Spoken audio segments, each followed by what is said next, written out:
Did Islam spread by the sword? Yes, but also no. Islam spread across the globe through many means, including trade, diplomacy, proselytization, and yes, military conquest, or what's known as jihad at-talab, or offensive jihad.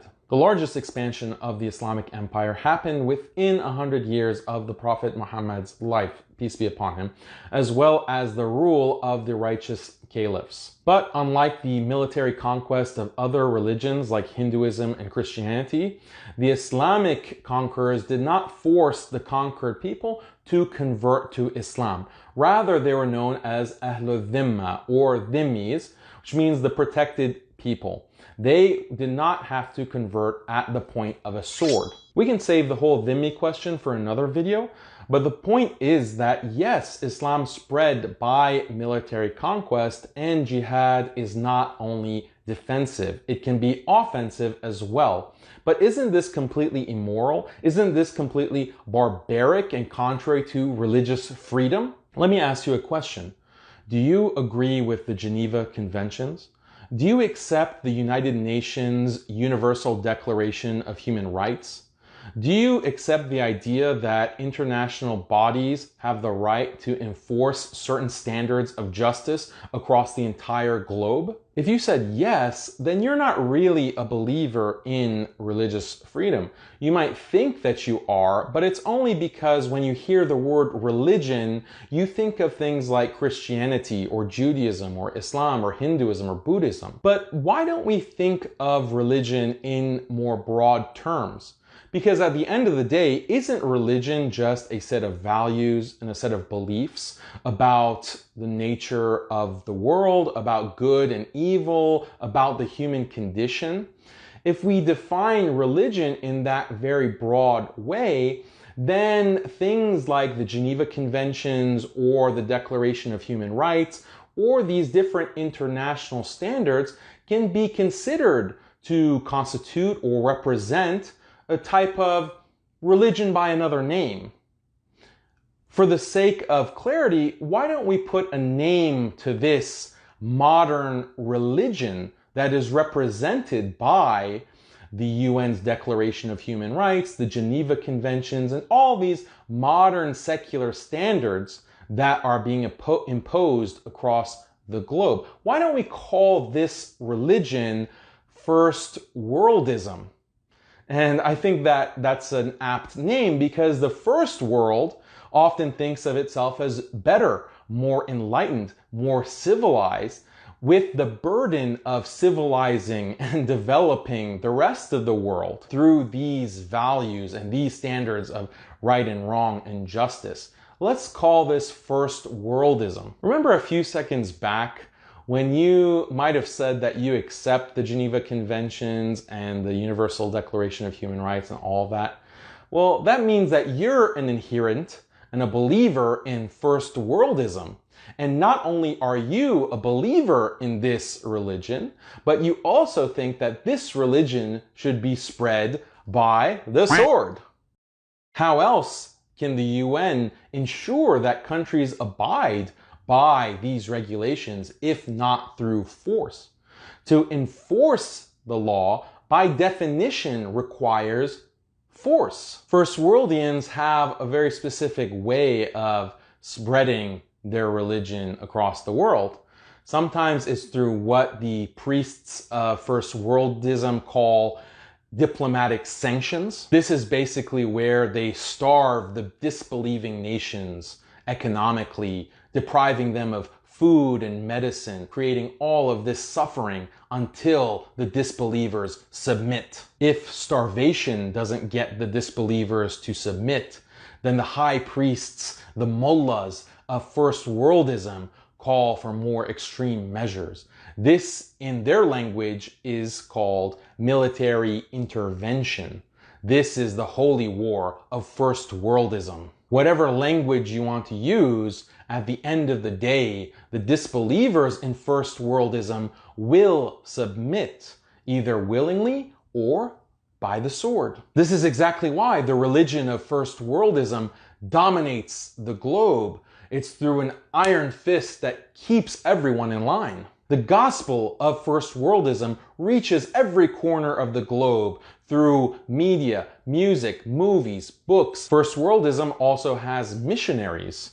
They're called NGOs that go to all the different countries that need to be enlightened by First Worldian ideology. All universities pretty much have First Worldism as their official religion. But despite all of this control and all of this power, the most powerful thing about First Worldism is that it's convinced the entire world that it doesn't even exist.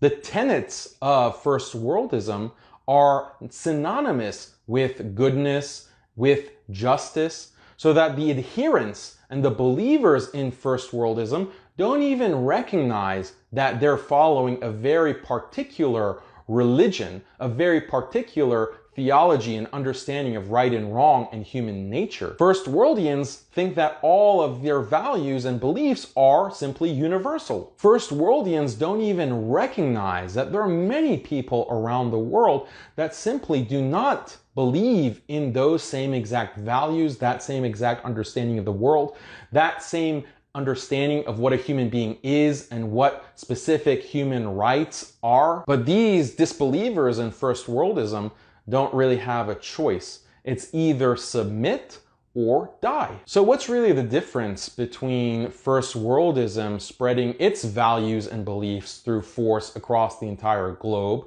versus Islam doing it? The First Worldians don't really disagree with the idea of spreading regulations and spreading laws through force. The disagreement is just with Islam being spread in this way. This is just a case of good for me, not for thee hypocrisy. The high priests of First Worldism have just tricked people into thinking that what they do in spreading their values is not by force, but what Islam does is spreading values through force. But really, it's kind of the same thing. The only difference is that First Worldians want to think that their religion and their Sharia is the epitome of truth and justice, when in reality, Muslims know that their religion is the epitome of truth and justice. I'm not really going to be able to prove in this 5-minute video that Islam is the epitome of truth and justice, but that's not really the point of this video.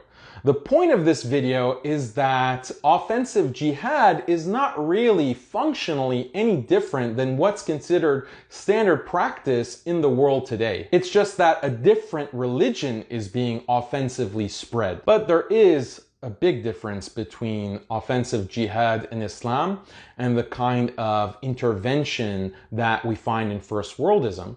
Because historically, when Islam spread through military conquest to different parts of the world, those locales and those cities ended up becoming flourishing centers of Islamic thought and culture and literature and so much more. The Muslims conquered Iraq, and then Baghdad became the capital of the Muslim world. Muslims conquered Persia, and then some of the greatest scholars of Islam were coming from Persia. Islam conquered Egypt, and Egypt also became a center of learning and one of the greatest universities in entire world history. Al-Azhar University came out of Egypt. When First Worldism is spread across the world, when First Worldism's liberty and freedom and equality is taken to all these poor third world countries of the world, they're not flourishing, they become wastelands. Now, just to anticipate one objection, some of you hippies might say that you don't want any of your values spread across the globe and that you don't actually believe in Geneva Conventions or the UN or whatever.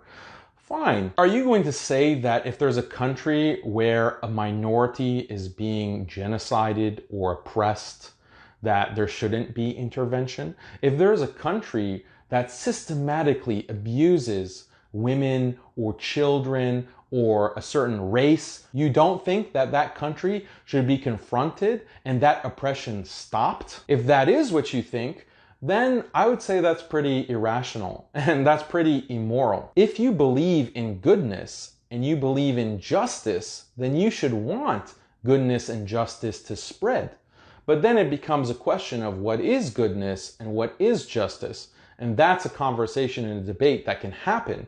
But you don't disagree with the idea that it should be spread and that laws and standards of justice should be enforced. And like we said, anything that is enforced requires force. This is how we can address the question of offensive jihad in Islam without compromising any of our Islamic beliefs or throwing our scholars and our Islamic history under the bus. If you enjoyed this video, like and subscribe. If you want to study and understand this issue in greater depth and increase your faith in Islam with unapologetic answers to these kinds of doubts, then consider enrolling at Alesta Institute.